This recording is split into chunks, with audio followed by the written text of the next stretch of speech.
اگلے ہی پل تاشفین کا سسر گاڑی سے برآمد ہوا۔ مائی گڈنس، میں کل رات یہی سمجھتا رہا کہ ماں بیٹی کی طرف گئی ہوئی ہے، کوئی نئی بات نہیں ہے۔ پہلے بھی کئی دفعہ وہ ادھر رکنے کو آ جاتی ہے، مگر مجھے کیا علم تھا یہاں یہ قیامت ٹوٹ رہی ہوگی۔ میں ساری رات سکون سے سوتا رہا اور میرے بچے یہاں ظالموں کے ہاتھ اذیت سہتے رہے۔ کہاں ہیں وہ؟ سب لوگ ٹھیک تو ہیں نا؟ سیٹھ صاحب کی پیشانی پر پسینے کے قطرے چمک رہے تھے، چہرے کی ہوائیاں اڑی ہوئی تھیں۔ تاشفین نے آگے بڑھ کر ان کا ہاتھ تھام کر تسلی دی۔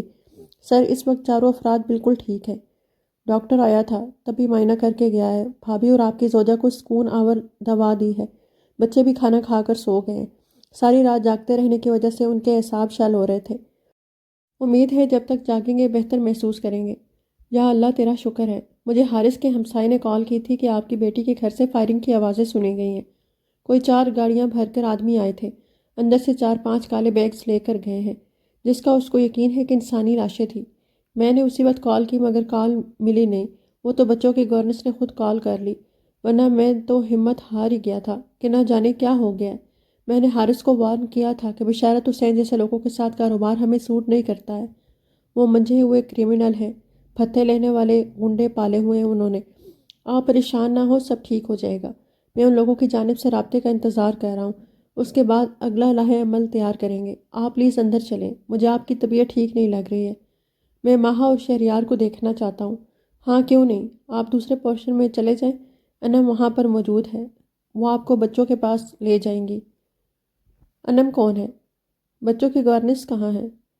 کیا جگن نہیں آئی ہے؟ انم ہماری ہی بندی ہے، جگن گھر پہ ہے، وہاں شادی چل رہی ہے۔ ایک دم سے جگن کی غیر حاضری پر شگوک و شبہات جنم لینے تھے، کیونکہ وہ دلہے کی بہن بنی ہوئی ہے، اس لیے اس کو مطلع نہیں کیا ہے۔ شام تک آ جائے گی۔ گورنس اپنے گھر جانے پر مصر تھی مگر ابھی اس کو اجازت نہیں دے سکے، وہ بھی آرام کر رہی ہے۔ وہ خود ہی سیٹھ صاحب کو لے کر اندر آ گیا۔ انم ہال میں ہی موجود تھی۔ انم بیٹا، سر کو شہریار اور ماہا کے کمرے تک لے جاؤ۔ جی تاشفین بھائی، پر میں بتانے آ رہی تھی کہ الماس بھابھی اٹھ گئی ہیں اور مسلسل روئے جا رہی ہیں۔ میں نے ان کو نیند کی گولی دینی چاہی ہے مگر انہوں نے لینے سے انکار کر دیا ہے۔ تاشفین مزید کچھ کہے سنے بغیر الماس والے کمرے کی جانب چلا گیا۔ دروازے پر پہنچ کر دستک دی، پھر اندر سر گھسیڑا۔ بھابھی، تاشفین مجھے میرے بچے لا دو، وہ لوگ بڑے برے ہیں۔ وہ آدمی کہتا تھا کہ وہ میرا سارا گھر تباہ کر دے گا۔ کون آدمی؟ وہی جس نے 2 دن پہلے فون کیا تھا۔ تاشفین کے کان کھڑے ہوئے۔ کیا کہا تھا اس نے؟ وہ کہتا تھا ہمیں 40 کروڑ روپیہ دو ورنہ تمہارے شوہر کو۔ تاشفین کے لیے نئے انکشاف حیرت انگیز ثابت ہو رہے تھے۔ کیا اس آدمی نے اپنا نام بتایا تھا؟ نہیں۔ کیا اس نے آپ کے فون پر کال کی تھی یا لینڈ لائن پر؟ گھر کے نمبر پر کال آئی تھی۔ آخری دفعہ حارث کے ساتھ آپ کی کب بات ہوئی تھی؟ 2 ہفتے پہلے۔ تب وہ کہاں سے بات کر رہا تھا؟ اس نے کچھ ذکر کیا اپنی مصروفیات کا؟ مجھے تو یہ تھا کہ وہ دبئی گیا ہوا ہے، اس لیے جگہ کا نہیں پوچھا، پر وہ کہہ رہا تھا کہ بشارت حسین کے ساتھ مل کر کھولی جانے والی فرم میں کم از کم 5 کروڑ انویسٹ کرنا چاہتا ہے، مگر میں نے اس کو منع کر دیا تھا۔ آپ نے کیوں منع کیا؟ میری ایک دوست نے بھی اسی طرح کسی کے ساتھ مل کر ایک پروجیکٹ شروع کیا تھا، جس میں سے اس کو کچھ منافع تو کیا ملتا، اس کے پیسے بھی واپس نہ ملے۔ اس کے سامنے جب میں نے اپنے پلان کا ذکر کیا تو اس نے مجھے منع کر دیا تھا۔ اس کا کہنا تھا کہ اگر اتنے بڑے پیمانے پہ کوئی کام کرنا ہے تو پارٹنرشپ کی بنیاد پر مت کرو، کل کو مسائل پیدا ہونے کا خدشہ ہوتا ہے۔ یہی بات میں نے حارث سے کی تھی۔ تاشفین الماس کی حالت کے پیش نظر سخت الفاظ استعمال نہیں کرنا چاہتا تھا، اس لیے اپنے اندر اٹھتے تلخ سوالوں کا گلا گھونٹتا ہوا باہر آ گیا، ورنہ وہ چلانا چاہتا تھا کہ کتنی دفعہ میں نے تمہیں فون کیا، کتنی دفعہ پوچھا کہ حارث کی کوئی خبر ہے تو بتاؤ، اور تم اب بتا رہی ہو جب پانی سر سے اونچا ہو گیا۔ سامنے سے آتے فارس کے پاس وہ 2 پل روکا۔ سب کا خیال رکھنا، کچن میں فریج کے اوپر آٹومیٹک گن پڑی ہے، اسد دوسرے پورشن میں ہوگا، کوئی مسئلہ ہوا تو گھبرانا نہیں ہے۔ تم خود کہاں جا رہے ہو؟ میں FIA کے دفتر جا رہا ہوں، مجھے دیر بھی ہو سکتی ہے۔ وہ اسد کو اپنا پروگرام بتا کر باہر نکل آیا، جہاں پہ گاڑی کھڑی تھی۔ جگن کے پیروں میں درد ہو رہا تھا، اس لیے وہ اسٹیج سے ہٹ کر پڑی کرسیوں میں سے ایک پہ براجماں تھی۔ کیا ہوا ہے؟ نگی جو سارا وقت اس کا سایہ بنی اس کے ساتھ ساتھ تھی، اس نے فٹ سے سوال کیا، یار مجھے ایسا معلوم ہو رہا ہے جیسے ہیل اپنی زندگی میں پہلی دفعہ پہنی ہے۔ میرے پیر تو ایک طرف، ٹانگیں بھی درد کر رہی ہیں۔ اصل میں مہینے بھر سے اتنی مصروفیت رہی ہے، آرام کرنے کا تو تمہیں وقت ہی کم ملا ہے، اس لیے تھکاوٹ کے باعث یہ سب ہو رہا ہے۔ آج گھر جا کر لمبی تان کر سونا۔ ہاں ایسا ہی کروں گی۔ وہ مسلسل ہال کے دروازے کو دیکھ رہی تھی، جس پر نگی نے پھر ٹوکا، اب وہاں کس کو ڈھونڈ رہی ہو؟ تاشفین بھائی ہمارے ساتھ نہیں آئے ہیں۔ بدتمیز، مجھے علم ہے کہ وہ مصروف ہے، مگر میں کب سے دیکھ رہی ہوں کہ کئی مرد عورتوں کے حال میں آ جا رہے ہیں، مگر میرے بھائی یا ابو ایک دفعہ بھی نہیں آئے۔ ہائے میری یاداشت! نگی نے اپنے ماتھے پر ہاتھ مارا، میں تمہیں بتانا ہی بھول گئی۔ حسیب کا فون آیا تھا، بیچ راستے میں ان کی گاڑی خراب ہو گئی تھی، اس لیے وہ پیچھے رہ گئے ہیں۔ کہہ تو رہا تھا کہ کوشش کرے گا کہ جلد کوئی دوسری گاڑی لے کر آئے، پر مجھے لگتا ہے کہ ابھی تک نہیں آئے۔ یہ کب کی بات ہے؟ یہی کوئی 1.5 گھنٹہ پہلے کی، جب بارات آ کر بیٹھ گئی تھی۔ امی نے ماموں جی کی ملاقات کروانی تھی، تب علم ہوا ماموں تو بارات کے ساتھ پہنچے ہی نہیں ہیں۔ وہ ذرا میری کزنوں کے فیشن تو دیکھو، اگر منیر نہ بھاگتا تو اس وقت یہ سب کی سب میری نندے کہلا رہی ہونی تھی۔ ہائے وے منیرو، تینوں چکن ایجنسیاں والے مار مار کے جتیاں تیرا حلوہ بنا دیں۔ کیوں بیچارے کو بد دعائیں دے رہی ہو؟ تمہیں اس سے کئی درجے اچھا شوہر مل گیا ہے۔ جگن یہ نوٹ کر کے ہنس پڑی کہ کیسے فارس کے حوالے پر نگی کے گال لال ہوئے تھے، پلکیں تھر تھر آئی تھیں۔ ہائے میں صدقے جاؤں، میری نگی فارس کے نام پر شرما رہی ہے۔ تمہارا دیور ایک نام کا لفنگا نکلا۔ میں نے تو نکاح کے لیے اس لیے ہاں کر دی کہ مجھ سے چھوٹا ہے، ہمیشہ میرے روب میں رہے گا، پر میں اس کی معصوم نظر آنے والی شکل سے دھوکہ کھا گئی۔ آج ہی مجھ پر بڑا دردناک انکشاف ہوا ہے۔ وہ کیا؟ اس کے تو فرشتے بھی میرے روب میں نہیں آنے والے ہیں۔ جگن کی ہنسی رکنے میں ہی نہیں آ رہی تھی۔ تم نے ہمارے بچے کی صلاحیتوں کو انڈر اسٹیمیٹ کیا تھا۔ خیر میری ماں کو اب پتہ چلے گا کہ کیسا چھلاوا داماد ملا ہے۔ کل سے تو ان کے پیر ہی زمین پر نہیں آ رہے ہیں، جیسے بیٹی نہیں بیاہی بلکہ قارون کا خزانہ دریافت کر لیا ہے۔ اچھا چلو اٹھو، اب بری دکھانے کی باری ہے، اور تمہاری دوہری دوہری رشتہ داری ہے، لڑکے کی بہن بھی اور بھابھی بھی۔ سب سے پہلے بری بھی تم ہی دکھاؤ گی۔ میں نے یہ کام اپنی ساری زندگی نہیں کیا ہے، نہ ہی مجھے اس کے کرنے کی عقل ہے، اس لیے پلیز تم مجھے تو معاف ہی رکھو، اور میری طرف سے بھی تم خود ہی دکھا لو۔ یہی ڈرامہ تم نے دیور کو سرما لگانے کے وقت بھی کیا تھا۔ کیا فائدہ ہوا؟ الٹا نقصان ہی ہو گیا۔ ہماری بڑی بھابھی نے سونے کا سیٹ بسم اللہ کر کے تھام لیا کہ جی جگن کو سرما لگانا نہیں آتا تو میں لگا لیتی ہوں۔ نگی یہ زیادتی ہے، اصل حق بھابھی کا ہی تھا۔ اچھا، اس نے علیحدہ سے میری ماں کو بلیک میل کر کے اپنے اتنے مہنگے مہنگے 4 جوڑے بنوائے تھے اور ایک شارٹ سیٹ، اور اب تمہارے والا بھی دبا کر بیٹھ گئی ہے۔ ہائی یہ لالچی عورتیں، ان کو جتنا مرضی دے لو پھر بھی ان کی آنکھیں نہیں بھرتی، اور عام طور پر یہی بھابھی میری ماں کو پانی کا گلاس تک پوچھ کر نہیں راضی۔ ڈرامے باز عورت۔ اچھا بس کرو، کیوں اپنا اعمال نامہ خراب کرتی ہو؟ اس کے معاملات اس کے ساتھ، تمہارے ساتھ۔ ویسے میں ہوں بڑی خوش قسمت۔ اچھا جی، وہ کیسے؟ بھائی پپو کی بیوی کو بھی سیاستدان جٹھانی ملنے والی ہے۔ تمہاری جٹھانی تو بارود کی سرنگ، بس ایک میری ہی جٹھانی اللہ لوکنی ہے، دل کی صاف، اخلاق کی اچھی۔ ہائے وہ کیا کہتے ہیں، خوب بنے گی جو مل بیٹھیں گے سیانے دو۔ جگن ہنستے ہوئے پوچھنے لگی، دیوانے دو تو سنا تھا، یہ سیانے دو کس نے ایجاد کیا؟ آف کورس میں نے، میرا کے انداز میں آف کورس کو کھینچتے ہوئے بولی تو جگن نے اس کے آگے ہاتھ جوڑ دیے۔ میری ماں، یہ میرے ہاتھ دیکھ، میں اس وقت نہیں ہنس سکتی، طبیعت بڑی ڈاؤن ہو رہی ہے۔ تم نے کھانا بھی اچھی طرح سے نہیں کھایا، کیا تمہارے لیے کھانے کو کچھ منگواؤں؟ ہو سکتا ہے بھوک لگی ہو۔ مجھے ایسا لگتا ہے جیسے میرا پیٹ پہلے سے ہی بہت فل ہے۔ کھانے کی شکل دیکھ کر ہی دل اچاٹ ہو گیا تھا۔ مجھے لگتا ہے تھکاوٹ اور کل رات کی پریشانی نے مل کر مجھے بخار میں مبتلا کر دیا ہے۔ گھر جا کر دوا لوں گی، تم جاؤ بری دکھاؤ، پلیز مجھے مت گھسیٹو، میں یہاں بیٹھ کر دیکھتی ہوں کہ آخر یہ کیا رسم ہے۔ چلو کیا یاد کرو گی، تمہاری اس شکل پر رحم کھا ہی لیتی ہوں۔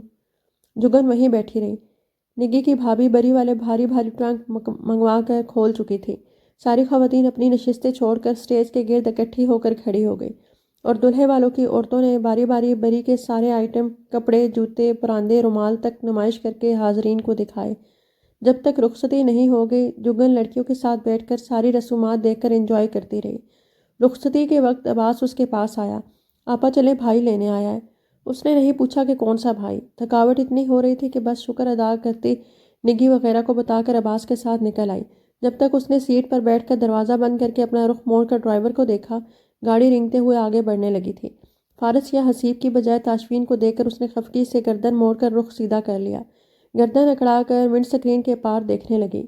دل ہی دل میں عزم پختہ کیا کہ اسے باور کروائے گی کہ وہ تاشفین کے ساتھ سفر مجبوراً کر رہی ہے۔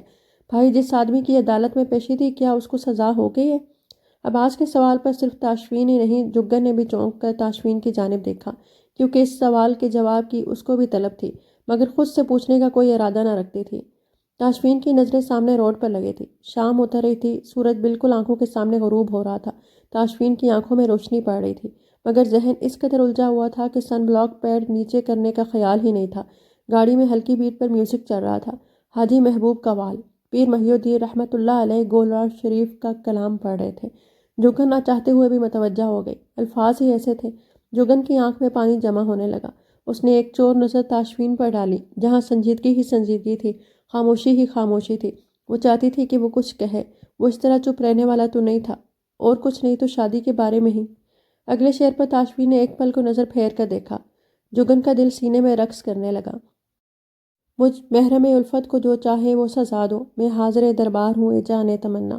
پہلے سے ہی خالی پیٹ تھی، اوپر سے سارے دن کی تھکاوٹ رہی سہی کسر منقبت نے پوری کر دی۔ آنسو بھل بھل بہہ رہے تھے۔ سر ایسے گھوم رہا تھا جسے زمین اپنے مدار میں گھومتی ہوئی جاتی ہے۔ ایک دم سے لگا سارا میدہ الٹ کر باہر آ رہا۔ اس نے تاشفین کے بازو پہ ہاتھ رکھا اور دوہری ہوتے ہوئے بولی، گاڑی روکے۔ وہ جو گاڑی کو سپیڈ سے بھگائے لے جا رہا تھا تعجب سے جگن کی فرمائش پر اس کو دیکھا۔ میرا جی متلا رہا ہے، اگر گاڑی پیاری ہے تو سائڈ۔ جگن سے بات مکمل نہ ہوئی، مگر وہ سمجھ گیا اور فوراً سے سپیڈ کم کر کے گاڑی سائڈ پر لگا دی۔ گاڑی کے رکتے ہی وہ دروازہ کھول کر باہر نکل گئی۔ ارد گرد بس کھیت ہی کھیت تھے اور وہ اس وقت شہری آبادی سے دور آ چکے تھے۔ سڑک کے کنارے آگے گھاس سے ہوتی ہوئی بھاگ کر نیچے کھیت میں اتر گئی۔ تب تک اندر اٹھتا ہوا طوفان کنٹرول سے باہر ہو گیا تھا۔ وہیں پیٹ پکڑ کر جھک گئی۔ تاشفین اس رفتار پہ ہکا بکا بیٹھا ہوا تھا۔ گاڑی سے نکل کر اس تک آیا، ہاتھ میں پانی کی بوتل تھی۔ تمہاری طبیعت پہلے سے ٹھیک نہیں تھی یا اب خراب ہوئی ہے؟ بوتل کا ڈھکن کھول کر پانی جگن کی جانب بڑھاتے ہوئے پوچھا۔ آنسوؤں سے آنکھوں کا میک اپ واٹر پروف ہونے کی وجہ سے مکس تو نہیں ہوا تھا، مگر ہلکا سا پھیل گیا تھا۔ چہرہ تر تھا، جسے اس نے اپنے دوپٹے سے صاف کیا۔ کچھ کھایا ہی نہیں تھا تو نکلتا کیا؟ بس جو صبح سے سوڈا اور پانی پیا تھا وہی باہر آیا۔ کانپتے ہاتھوں سے پانی پکڑ کر کلی کی اور 2 گھونٹ پانی پیا تو جان میں کچھ جان آتی محسوس ہوئی۔ تاشفین نے ہاتھ بڑھا کر مدد کی پیشکش کی۔ آؤ چلو۔ بغیر کسی مزاحمت کے تاشفین کا بڑا ہوا ہاتھ تھام کر کھڑی ہو گئی۔ کھڑے ہو کر ہاتھ چھوڑ دیا اور جا کر اپنی جگہ پر بیٹھ گئی۔ آپا آپ ٹھیک ہیں؟ ہاں جان بالکل ٹھیک ہوں۔ شاید خالی معدے کی وجہ سے ایسا ہوا ہے۔ تاشفین نے اپنی سیٹ سنبھالتے ہوئے کہا۔ معدہ خالی کیوں تھا؟ شام کے 6 بج رہے ہیں۔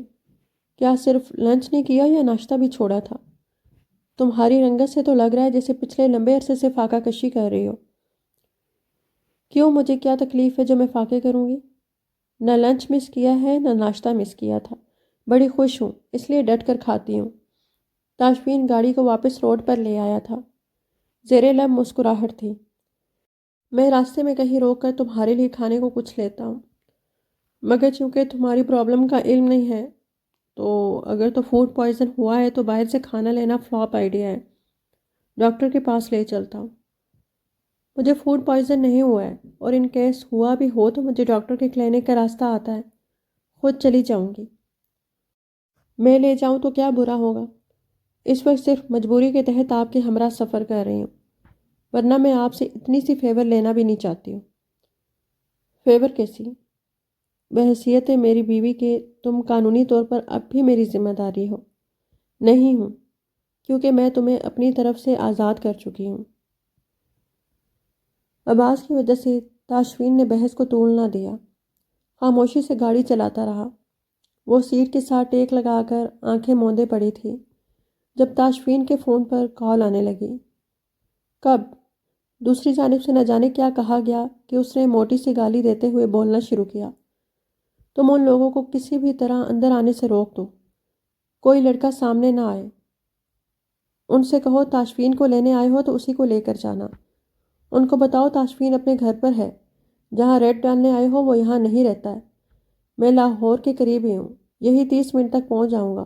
اس نے فون بند کر کے دوسرا نمبر میں لایا، فون کندھے اور کان کے درمیان رکھے گاڑی چلا رہا تھا۔ السلام علیکم سر، تاشفین عرض کر رہا ہوں۔ 2 سیکنڈ تک سنتا رہا، پھر بولا، سر ان لوگوں نے میرے خلاف پرچہ کاٹ کر وارنٹ نکلوا لیے ہیں۔ سر میں قانون کے خلاف کوئی کام نہیں کرنا چاہ رہا ہوں۔ ابھی تک جو کچھ ہوا ہے وہ سیلف ڈیفینس ہے۔ انہوں نے میرے بھائی کے گھر پر قبضہ جما کر گھر کے افراد کو زبردستی یرغمال بنایا ہوا تھا۔ ایک طرف انہوں نے ہمیں دھمکی دی ہے کہ اگر ہم لوگوں نے حارث کے لیے پولیس سے رابطہ کیا تو وہ اس کو جانی نقصان پہنچا دیں گے۔ دوسری طرف یہ پولیس کا سہارا لے کر ہمارے بندے اٹھانا چاہ رہے ہیں۔ سر مجھے ہر حال میں اپنا بھائی ان کے شکنجے سے آزاد کروانا ہے۔ اگر میں کہیں گرفتار ہو گیا تو ہمارا بہت زیادہ خسارہ ہوگا۔ میں کوئی بڑا نقصان برداشت نہیں کروں گا۔ آپ مجھے اتنی سی اجازت دے دیں کہ میں ان لوگوں سے ان کے انداز میں ڈیل کر سکوں۔ سر آئی نیڈ یور پرمیشن۔ سامنے رش آ گیا جس پر اس نے فون کا سپیکر آن کر کے فون ڈائل کے پاس رکھ دیا۔ کوئی آدمی سنجیدگی سے کہہ رہا تھا، ینگ مین میں ابھی کال کرتا ہوں۔ جو بھی کوئی تمہیں گرفتار کرنے کا ڈھونگ رچا رہا ہے میں اس سے ڈیل کر لیتا ہوں۔ ہاں اگر پولیس کی بجائے سویلین کوئی تم پہ یا تمہاری فیملی کے کسی فرد پہ حملہ کرتا ہے تو تمہیں اپنا دفاع کرنے کا پورا حق ہے۔ بہتر تو یہی ہوتا ہے کہ آج والے واقعے کا فوری پرچہ کٹوایا جاتا، مگر چونکہ ابھی ہمیں حارث کو ڈھونڈنا ہے تو اس معاملے کو بعد میں دیکھیں گے۔ جو معلومات تم نے مانگی تھی وہ میں تمہیں ای میل کر دیتا ہوں۔ حارث دبئی گیا ضرور تھا مگر صرف 2 دن کے بعد وہ پاکستان واپس آ گیا تھا۔ اس کی فلائٹ لاہور کی بجائے کراچی کی تھی۔ اس سے آگے ہمارے پاس ایسا کوئی ریکارڈ نہیں ہے جو یہ شو کرے کہ وہ کراچی سے واپس لاہور آیا ہو یا کہیں باہر گیا ہو۔ آخری معلومات کے مطابق حارث کراچی میں ہی ہے۔ تھینک یو سر، میں گاڑی چلا رہا ہوں، انشاءاللہ نئی صورتحال سے آگاہ کرنے کے لیے آپ سے دوبارہ رابطہ کروں گا۔ ہاں ضرور، ینگ مین پریشان نہیں ہونا، ہم تمہارے ساتھ ہیں۔ تھینکس اگین سر، اللہ حافظ۔ ابھی 10 منٹ ہی گزرے تھے کہ اس کا فون ایک دفعہ پھر بجنے لگا۔ آن کر کے سپیکر لگایا۔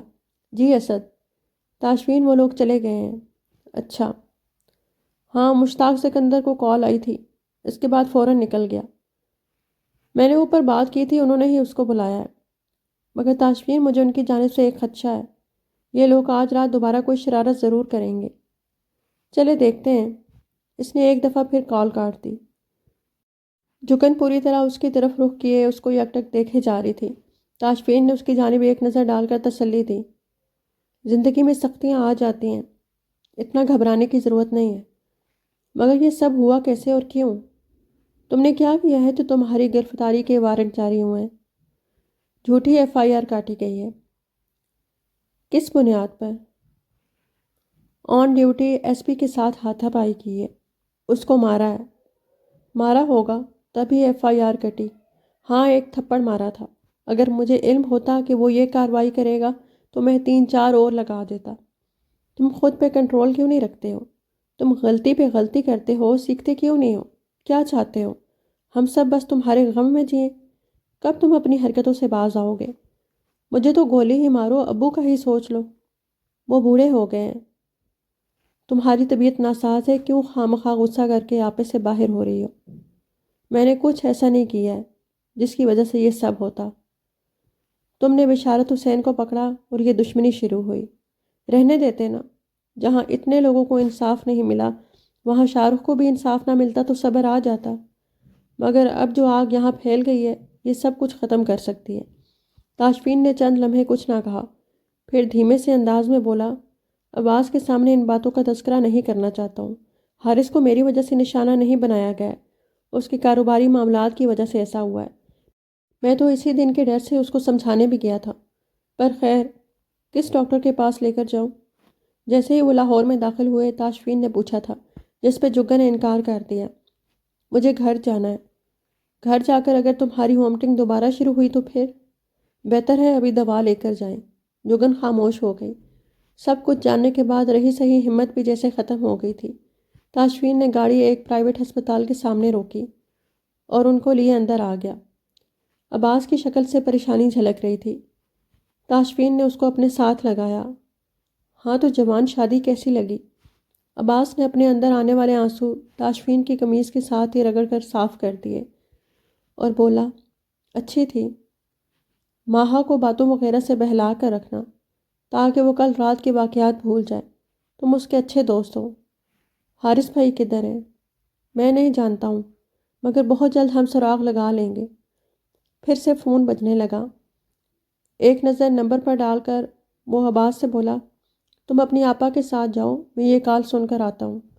جگن نے انتظار بھی نہیں کیا، عباس کا ہاتھ پکڑ کر آگے بڑھ گئی، جبکہ وہ فون کان سے لگائے واپس باہر آ گیا۔ آدھے گھنٹے بعد جگن واپس آئی تو وہ ابھی تک فون پر لگا ہوا تھا۔ عباس بولا، آپا ڈاکٹر نے کیا بتایا ہے؟ جگن نے اندھیرے کا فائدہ اٹھاتے ہوئے اپنا آنسو صاف کیا اور بھرائی ہوئی آواز میں بولی، کچھ نہیں جان، بس کہتی ہے کہ موسم کی تبدیلی کا اثر اور تھکاوٹ ہے۔ پھر آپ رو کیوں رہی ہیں؟ اس دفعہ پہلے سے بھی بھرائی ہوئی آواز میں بولی، کب رو رہی ہوں؟ یہ تو بس آنسو نکل آتے ہیں، ورنہ میں کیوں روں گی؟ اپنے نسخے والی پرچی دیں، میں اس سامنے والے میڈیکل سٹور سے دوا لے آتا ہوں۔ نہیں باشی، کل لے لیں گے، ابھی اپنے بھائی کو بولو ہمیں گھر لے چلیں۔ تاشفین خود ہی آ گیا۔ جگن کا پیچھے بیٹھنا محسوس کیا اور رخ موڑ کر اس سے پوچھا، ڈاکٹر نے کیا کہا ہے؟ کہتا ہے کہ جو لوگ تمہاری زندگی میں دکھ کا باعث بنے ان سے پرہیز کرو۔ اب دکھ کا معدے سے کیا تعلق ہے؟ دکھ ہو تو معدہ بھی متاثر ہوتا ہے، یا حد سے زیادہ بھوک لگتی ہے یا پھر بھوک بالکل مر جاتی ہے۔ مجھے گھر جانا ہے۔ تاشی بھائی؟ عباس کی بات بیچ میں ہی رہ گئی کیونکہ ایک دفعہ پھر اس کا فون بجنے لگا تھا۔ عباس نے اداس نظروں سے جگن کو دیکھا، پھر کھڑکی کے شیشے سے سر ٹکا کر باہر دیکھنے لگا۔ تاشفین فون پہ نہ جانے کس کس کے ساتھ سر کھپا رہا تھا، کسی کے ساتھ مصلحت سے بول رہا تھا، کسی کی سیدھی بےعزتی کر رہا تھا۔ گاڑی جگن والے بنگلے کے سامنے رکی تو دل پہ ایک کھونسا سا پڑا۔ اس دن کے بعد وہ اس گھر میں دوبارہ نہیں آئی تھی، اور آج آئی تو اسی کے ساتھ تھی جو دل کا محرم تھا۔ پر دونوں کے درمیان ایک دفعہ پھر دوری آ گئی تھی۔ شرعی طور پر اب بھی ایک تھے، مگر دل کے شیشے میں دراڑ آ گئی تھی۔ نہ جانے اب یہ دوری کبھی قربت میں بدل سکتی تھی کہ نہیں۔ اس نے اپنی مٹھی میں دبے کاغذ کو دیکھا اور پھر گاڑی سے نکلتے شخص کو۔ اس کا دل نہیں چاہ رہا تھا کہ وہ اس گھر میں قدم رکھے، مگر جب عباس نے اس کی جانب کا دروازہ کھولا تو وہ ناچار اس کے ساتھ چل پڑی۔ اندر آ کر ٹھیک ٹھاک حیرت کا جھٹکا لگا۔ نہ صرف ممی ڈیڈی موجود تھے بلکہ اسرار احمد، فارس اور حسیب بھی ادھر ہی تھے۔ ایک بھائی شہریار کو بہلا رہا تھا تو دوسرا ماہا کے ساتھ کلرنگ کر رہا تھا۔ ممی نے جگن کو گلے لگایا اور کتنی دیر روتی رہی اور بار بار ایک ہی جملہ دہرایا، مجھے معاف کر دو جگن، تاشفین کو سمجھنے میں ہم سے غلطی ہو گئی۔ آج اس نے اپنی جان پر کھیل کر ہمیں بچایا ہے۔ میں نے اس بچے کا بہت دل دکھایا تھا، شاید اللہ مجھے معاف کر دے۔ میں اپنے سابقہ رویے پر بہت شرمندہ ہوں۔ وہ سپاٹ چہرہ لیے ان کو سنتی رہی۔ ڈیڈی نے اس کی پیشانی چومی، خیریت دریافت کی، جس پہ عباس نے بتا دیا کہ آپا کو فوڈ پوائزن ہو گیا ہے، آتے ہوئے ڈاکٹر کو دکھا کر آئی ہیں۔ وہ سب کے سوالوں سے بچنے کے لیے بولی، الماس آپ ہی نظر نہیں آ رہی ہیں، وہ شہریار کی چیزیں لینے اپنے گھر گئی ہے۔ جگن کو ویسے بھی کھڑے ہونا محال ہو رہا تھا۔ وہ تھکاوٹ کا بہانہ بنا کر اوپری منزل پہ بنے بیڈ رومز میں سے ایک میں بند ہو گئی۔ کتنی دیر تک بیڈ پر غائب دماغی حالت میں پڑی رہی۔ وہیں آنکھ لگ گئی۔ جب دوبارہ آنکھ کھلی تو اندھیرا چھایا ہوا تھا۔ وہ بیڈ روم سے باہر آئی تو قدم خود بخود الماس کے گھر کی جانب اٹھ گئے۔ بیچ والا دروازہ نیم ہوا تھا۔ وہ الماس کے ڈرائنگ روم سے ہوتی اس کی سیڑھیوں تک آئی تو نیچے سے رونے کی آواز آ رہی تھی۔ وہ آواز کو پہچان گئی تھی، الماس رو رہی تھی۔ تاشفین، وہ لوگ نہ جانے حارث کے ساتھ کیسا سلوک روا رکھے ہوئے ہوں گے۔ اتنا سارا وقت گزر گیا ہے، ہم کسی کی مدد بھی نہیں لے سکتے۔ کاش میں نے تمہاری اور ڈیڈی کی بات مان لی ہوتی، کاش ہم لوگ بشارت حسین کے ساتھ کسی بھی ڈیل میں انوالو نہ ہوتے۔ جگن نے آدھی سیڑھیاں اتری تھی اور سامنے کا منظر دیکھ کر خون ہی جل گیا۔ اس کی بہن تاشفین کے شانے پر سر ٹکائے کھڑی رو رہی تھی اور وہ اس کا سر تھپکتے ہوئے تسلی دے رہا تھا۔ جگن کو اپنے غصے پر قابو نہ رہا، زور زور سے 3-4 دفعہ تالی بجا کر بولی، بہت خوب، اس نے تمہاری وجہ سے اپنی بیوی کو ذلیل کیا، اور دوسری طرف نہ جانے تمہارا شوہر بھی واپس آتا ہے کہ نہیں۔ یہ ٹسوے بہانے بند کر کے اب ایسا کرو، دونوں ایک دوسرے سے نکاح کر لو تاکہ تم لوگوں کے گرد بسنے والے لوگ سکون سے جی سکیں۔ تاشفین کی نظریں جھکی ہوئی تھیں اور ماتھے پہ تیوری ابھری تھی۔ الماس شوق کے عالم میں تھی۔ تم اتنی سنگ دل ہو؟ مجھ پہ ٹوٹنے والی قیامت پر مجھ سے اظہار ہمدردی کرنے کی بجائے اتنی نیچ اور گھناؤنی بات کر رہی ہو؟ تمہیں ذرا شرم نہیں آئی؟ شرم؟ کس شرم کی بات کر رہی ہو؟ ہاں، کس شرم کی بات؟ تم نے اپنی جھوٹی انا کو بچانے کے لیے میری ازدواجی زندگی میں زہر کھول دیا۔ تمہیں علم تھا میں وہاں خوش ہوں، پھر بھی تم باز نہ آئی۔ کبھی سوچا ہے کہ تمہیں اس شخص سے مسئلہ کیا ہے؟ کہیں اپنے شوہر کی بجائے اس کے بھائی کی محبت میں مبتلا تو نہیں ہو کہ اس کو کسی اور عورت کے ساتھ ہنستا دیکھنا تمہیں گوارا نہیں ہے وہاں، چاہے وہ عورت تمہاری بہن ہی ہو؟ اچھا ہے حارث بھائی واپس نہ آئے، ورنہ تمہاری اصلیت برداشت نہیں کر پائیں گے۔ تاشفین کو جگن کی آخری بات پہ صحیح والی تپ چڑھی تھی۔ وہ ایک بار میں دو سیڑھیاں چڑھتا ہوا اوپر آیا۔ الماس رندی ہوئی آواز میں بولی، مجھ سے نفرت ہو گئی ہے، مگر پلیز حارث کے لیے ایسی بات نہ کرو۔ دعا کرو میرے بچوں کا باپ نہ چھینا جائے۔ تمہارے بچوں کا باپ نہ چھینا جائے، اس کے لیے سب دعا کریں۔ اور میرے بچوں کے باپ کا کیا، جس کو تم نے ان سے چھین لیا ہے؟ میں ڈاکٹر کو دکھا کر آ رہی ہوں۔ ڈاکٹر کہتا ہے مبارک ہو، آپ کی 6 ہفتے کی پریگنینسی ہے، اور ڈبل مبارکباد لیں مسز تاشفین، کیونکہ آپ کے جڑواں بچے ہو رہے ہیں۔ جگن کی آواز روند گئی۔ اس نے اپنے بازو پہ رکھا تاشفین کا ہاتھ غصے سے جھٹک دیا اور دونوں کو باری باری دیکھتے ہوئے بولی، مجھے تم دونوں سے نفرت ہے، کبھی معاف نہیں کروں گی۔ اس نے ابھی تک اپنے ہاتھ میں پکڑی رپورٹ تاشفین کے سامنے پھینکی اور تیزی سے سیڑھیاں چڑھ کر جس راستے آئی تھی وہیں سے پلٹ گئی۔ تاشفین اس کو جاتے دیکھتا رہا، پھر تھکے ہوئے انداز میں سیڑھیوں پر بیٹھ کر مسلی پڑی رپورٹ اٹھائی اور کھول کر پڑھی۔ ڈاکٹر کی رپورٹ کے ساتھ الٹرا ساؤنڈ سکین کی بلیک اینڈ وائٹ تصویر جڑی ہوئی تھی۔ تاشفین نے رپورٹ پڑھی اور اپنا بایاں ہاتھ آنکھوں پر رکھ کر نفی میں سر ہلایا، پھر ہارے ہوئے جواری کی طرح دونوں ہاتھوں میں سر تھام کر بیٹھ گیا۔ الماس اوپر آئی، اس کے ہاتھ سے رپورٹ لے کر پڑھی، نم آنکھوں کے باوجود چہرے پہ مسکراہٹ توڑ گئی۔ تاشفین کو مبارکباد دیتے ہوئے کہا، تاشفین تمہیں بہت مبارک ہو۔ وہ ناراض ہے اس لیے اپنے دل کی بھڑاس نکال کر گئی ہے۔ جو بھی اس نے کہا ہے دل سے نہیں کہا ہے۔ جاؤ اس کو دیکھو، یقیناً رو رہی ہوگی۔ میں باقی سب کو یہ خوشخبری سناتی ہوں اور دکھاتی بھی ہوں۔ تاشفین نے اس بات میں سر ہلایا مگر فوراً اٹھ کر نہ گیا۔ الماس چلی گئی اور وہ ایک ہاتھ گال کے نیچے رکھ کر بیٹھا رہا۔ اس کا نحیف وجود مٹی اور گرد سے اٹا فرش پر پڑا بالکل بے جان محسوس ہو رہا تھا، مگر غنودگی چھائے ذہن کے ساتھ بھی وہ یہ محسوس کر چکا تھا کہ بلڈنگ میں بھگدڑ مچی ہوئی ہے۔ دروازوں کے کھلنے اور بند ہونے کی آوازیں مسلسل آ رہی تھیں۔ لوگوں کی چیخو پکار سے ایک پل کو تو وہ سمجھا شاید قیامت برپا ہو گئی ہے، جو خاموش عمارت سے یوں اچانک شور اٹھ رہا ہے۔ اس کو وقت کا حساب بھول چکا تھا، دن گھنٹے منٹ سب گڑمٹ ہو چکا تھا۔ یہ بھی یاد نہیں رہا تھا کہ آخری دفعہ حلق سے نوالا کب اترا تھا۔ پانی جیسی نعمت کی قدر اب ہوئی تھی۔ جب اپنی عیاشی میں کیے گئے گھنٹوں کے حساب سے سوئمنگ اور لمبے لمبے شاور یاد آتے تو دل سے بے اختیار آہ نکلتی۔ اب تو اس کو باتھ روم کی بھی ضرورت محسوس نہ ہوتی تھی۔ جب کچھ کھاتا تو جسم ویست بناتا۔ اسے یاد آیا کہ وہ اپنی بالکنی میں پڑے جھولے پہ بیٹھا ہوا تھا، ماہا اس کی گود میں تھی۔ جب بھی جھولا اوپر کو جاتا اس کی ماہا کے لمبے بال اڑ کر اس کے باپ کے چہرے کو چھوتے۔ دونوں باپ بیٹی اکٹھے پوئم پڑھ رہے تھے۔ پوئم کی آواز کہیں دب گئی، ماہا کی آواز بھاری بھوٹوں کی دھمک میں بدل گئی۔ حارث نے آنکھیں کھول کر دیکھنا چاہا مگر اندھیرے میں باریک سی روشنی کی لائن نظر آئی جو آوازوں کے ساتھ گڑمڑ ہو رہی تھی۔ سر وکٹم مل گیا ہے، ہم اس کو باہر لا رہے ہیں، آور اینڈ آؤٹ۔ وہ ایک دفعہ پھر جھولے پر بیٹھ گیا جو نرم نرم حرکت کے ساتھ ہلتا رہا، کبھی گھوپ اندھیرا ہو جاتا، کبھی تیز روشنی اس کی آنکھوں کی بند پتلیوں پر زوردار دستک دیتی۔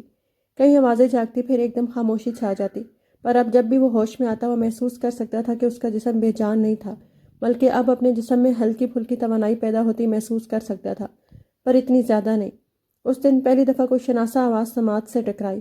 حارث کا بہت جی کیا کہ جلدی سے آنکھیں کھول کر صاحب آواز کا دیدار کرے مگر کامیاب نہ ہوا، مگر چاہ کر بھی وہ اپنے گرد چھائے اندھیرے سے لڑنے میں کامیاب نہ ہو سکا۔ اگر تم لوگوں کو حارث اسرار کی جان عزیز ہے تو 40 کروڑ کا انتظام کرنا ہوگا۔ اتنی بڑی رقم ہمارے پاس موجود نہیں ہے، اور تم بھول رہے ہو کہ تمہارا بھتیجا میرے پاس ہے۔ تم میرے بھائی کو چھوڑ دو، میں تمہارے بھتیجے کو تمہارے حوالے کر دوں گا۔ دوسری جانب نذیر حسین ایسے ہنسا جسے تاشفین نے کوئی لطیفہ سنا دیا ہو۔ بھتیجا میرا اگر کسی کام کا ہوتا تو وہ تمہارے ہاتھ اتنی آسانی سے نہ آتا۔ اس کو میری طرف سے گولی مار دو، اتنے نکمے انسان کی میری ٹیم میں کوئی جگہ نہیں ہے۔ تاشفین کو نئے سرے سے پریشانی نے گھیرا۔ کیا بشارت حسین بھی تمہارے کسی کام کا نہیں رہا؟ میں نے اس کی حکمرانی میں 21 سال گزارے ہیں، ہر فیصلہ اس کا ماننا پڑتا ہے، محنت میں کرتا ہوں، نام اس کا ہوتا ہے۔ میں نے بہت سوچ کر بشارت حسین کے کیس سے دوری اختیار کر لی ہے، اس لیے جو مہرے تم نے اپنے بھائی کو بچانے کے لیے چلنے تھے وہ ناکام ہو گئے ہیں۔ میری طرف سے دونوں کو مار دو، مجھے بس اپنی رقم سے غرض ہے۔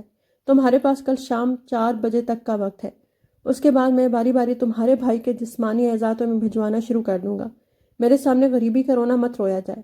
حارث کی بیوی بہت دفعہ بہت سی محفلوں میں اپنی دولت اور بینک بیلنس کا ذکر سرعام کر چکی ہے۔ اس کو بولو اپنے باپ کی تجوریوں کے منہ کھولے، ورنہ کل 4 بجے کے بعد اپنے شوہر پر فاتحہ پڑھ لے۔ فون بند ہو گیا۔ تاشفین نے میز پر رکھا گلاس اٹھا کر دیوار پر دے مارا۔ سیٹھ صاحب ہارے ہوئے انداز میں بولے، میں زیادہ سے زیادہ 30 کروڑ کا انتظام کر سکتا ہوں۔ الماس، تم اپنی فرینڈ سے رابطہ کرو، تمہارا سارا حلقہ احباب بہت امیر ہے، اگر کوئی 10 کروڑ کی رقم دے دیتا ہے تو ہم حارث کو بچا سکتے ہیں۔ ڈیڈی، مجھے 4 دن پہلے یہ کال آئی تھی، میں نے جس شخص کو بھی اپنا مسئلہ بتایا اس نے دوبارہ حال پوچھنا تو درکنار میرا فون تک نہیں اٹھایا ہے۔ میں اپنے ملنے والوں سے رابطہ کرتا ہوں۔ ڈیڈی، میں یہ گھر کاروبار سب بیچنے کو تیار ہوں، بس حارث کو بچا لیں۔ میں تمہارے گھر اور کاروبار کو شامل کر کے ہی 30 کروڑ تک پہنچا ہوں۔ الماس، تم اور میں سڑک پر آ جائیں تب بھی 40 کروڑ جمع نہیں کر سکتے ہیں۔ ڈیڈی پلیز کچھ کریں۔ میں اور کیا کروں؟ اپنی ساری عمر کی پونجی تک گنوانے کو تیار ہوں، کیا یہ کم ہے؟ پھر بھی میں کوشش کرتا ہوں، اگر کوئی مجھے 10 کروڑ کا قرضہ دے دے۔ تاشفین باہر لان میں نکل آیا۔ اسد کی کال آ رہی تھی جس کو اس نے زبردستی گھر بھیجا تھا۔ جی اسد، کیا اس کا فون آیا ہے یا ابھی تک انتظار ہو رہا ہے؟ فون آیا ہے، مگر اس آدمی نے اپنا رنگ بدل لیا ہے، پہلے بھائی بھائی کرنے والا اب پیسہ پیسہ کر رہا ہے۔ کتنے مانگے ہیں؟ 40 کروڑ کر لیں گے، کوئی مسئلہ نہیں ہے۔ یار بات پیسے کی نہیں ہے، مجھے اس آدمی کا بھروسہ نہیں ہے، یہ منہ بولی رقم لے کر بھی مکر سکتا ہے۔ ہمیں کچھ ایسا پلان ترتیب دینا پڑے گا کہ اگر یہ ہمارے ساتھ گیم بھی کر رہا ہے تب بھی ہم کسی طرح حارث تک پہنچ جائیں۔ میں آپ کو واپس کال کرتا ہوں، آپ بھی سوچیں اس چیز کا حل، میں بھی سوچتا ہوں۔ کیا اس نے کوئی ڈیڈ لائن دی ہے؟ کل شام 4 بجے تک۔ اب حل یہی ہے کہ رقم اپنی مرضی کی جگہ پہ بلا کر دی جائے اور نوٹوں کے درمیان ٹریکر رکھا جائے، کیونکہ اب میں نے تہیہ کر لیا ہے کہ اس کے سارے گینگ کو ختم کر کے چین لوں گا۔ تاشفین کے الفاظ ابھی منہ میں ہی تھے کہ بازار میں سے گزرنے والی گاڑی سے 2 آدمیوں نے کلاشنکوف کے ساتھ جگن والے بنگلے پر فائر کھول دیا۔ فائرنگ کرنے والوں کی گردنیں دیوار کے اوپر سے نظر آ رہی تھیں۔ وہ لوگ ایک دفعہ فائرنگ کرتے فل سپیڈ سے گزر گئے، پھر مڑ کر واپس آئے۔ تاشفین اس وقت بالکل تنہا تھا، رات کے 8 بج رہے تھے، باہر لان کی ساری بتیاں جل رہی تھیں۔ اس کی طرف آنے والی 2 گولیاں دونوں دفعہ اس کی تیزی سے بھاگنے کی وجہ سے گملوں میں جا لگی تھیں۔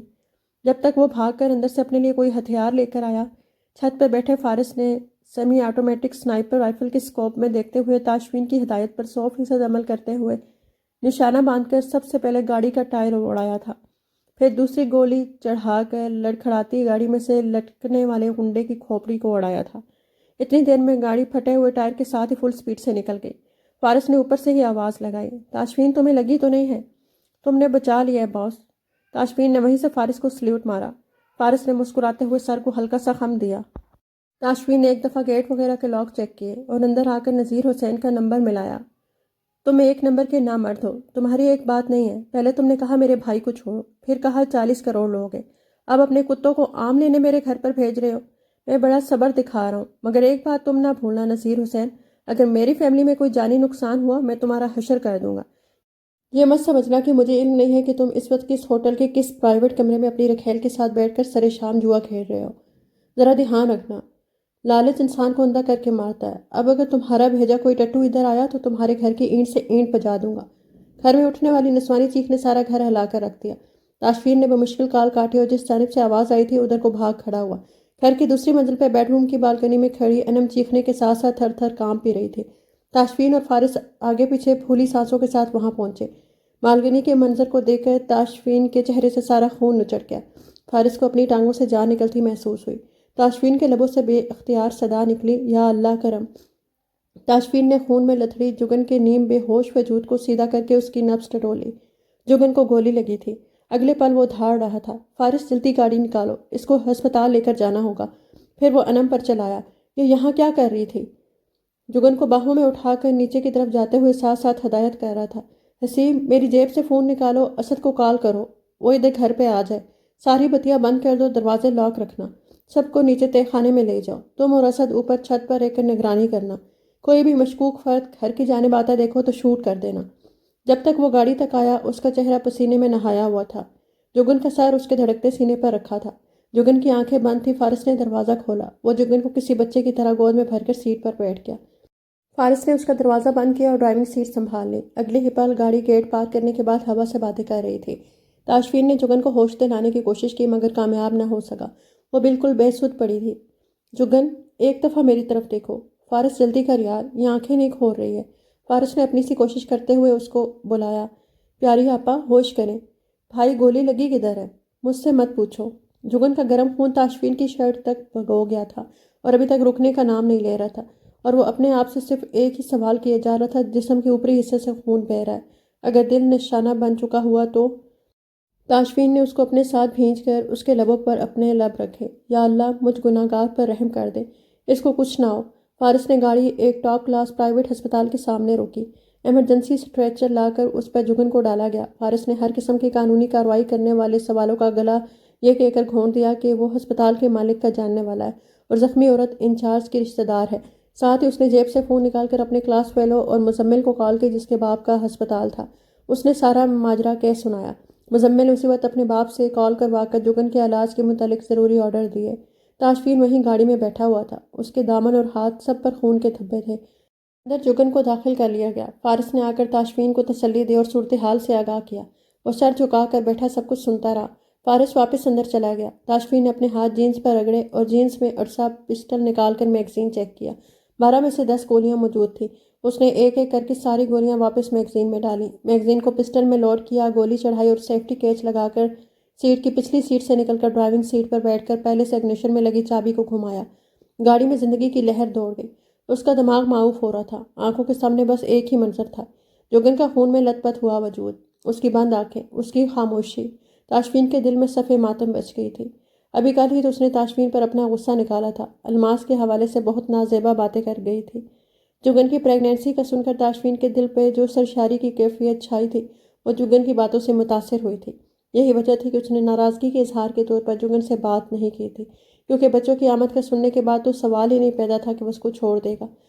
اپنی غلطی کے پہلے دن سے وہ یہ بات جانتا تھا کہ اگر وہ سچے دل سے جگن کے آگے ہاتھ جوڑ دے گا تو سوال ہی پیدا نہیں ہوتا کہ وہ اس کو معاف نہ کرے گی۔ وہ اس کی تھی، اس کا دل صرف تاشفین کے لیے دھڑکتا تھا، بالکل ویسے ہی جیسے تاشفین کا دل جگن کے نام پر رقص کرنے لگا تھا۔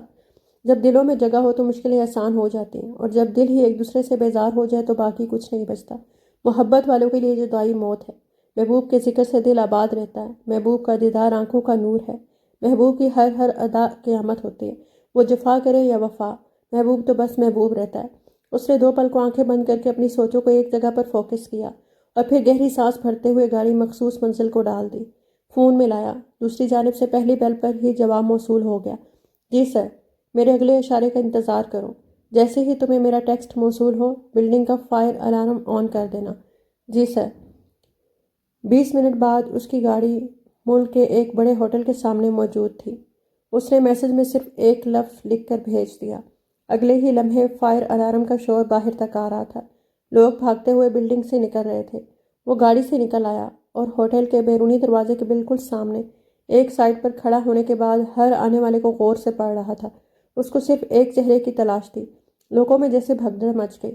اس کو ٹیکسٹ موصول ہوا، سر وہ پچھلے دروازے کی جانب جا رہا ہے۔ تاشفین رش میں سے چلتا ہوا دور ہوا اور پھر بھاگنا شروع کر دیا۔ جیسے ہی ہوٹل کے پچھواڑے میں بنا پارکنگ لاٹ قریب آیا، تاشفین نے بھاگنا ترک کر کے لمبے لمبے ڈگ بھرنے شروع کر دیے۔ جس وقت وہ نذیر حسین کی گاڑی کے پاس پہنچا، نذیر حسین ڈرائیونگ سیٹ پر براجماع تھا۔